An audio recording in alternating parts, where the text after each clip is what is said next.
বিচার সঠিকভাবে হতো, দুর্নীতিবাজ যারা আছে তারা এই সাহস কখনোই করতো না। আমরা আজকে রাস্তায় দাঁড়িয়েছি, সাংবাদিক হত্যা, নির্যাতন, হুমকি মামলার বিচার হোক। আমি রাজশাহী প্রতিদিনের কাগজের বিভাগীয় প্রধান হিসাবে দায়িত্ব পালন করছি।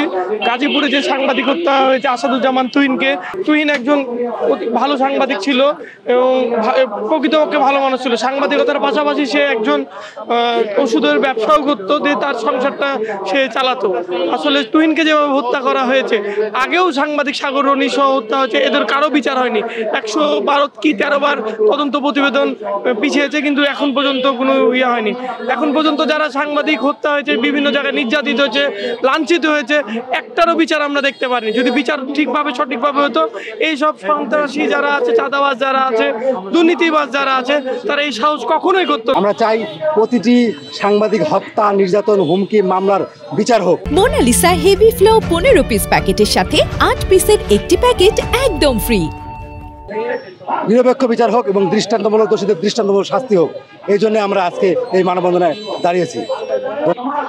সাংবাদিক হত্যা, নির্যাতন এগুলোকে আমরা মনে করি যে গণমাধ্যমের যে কণ্ঠরোধ করার একটা চেষ্টা। যারা লুটেরা শ্রেণী আছে, তারা রাষ্ট্রীয় বিভিন্ন পৃষ্ঠপোষকতা নিয়ে বিভিন্ন সময় সাংবাদিকদেরকে এইভাবে হত্যা করে তাদের মুখটা বন্ধ করতে চায়।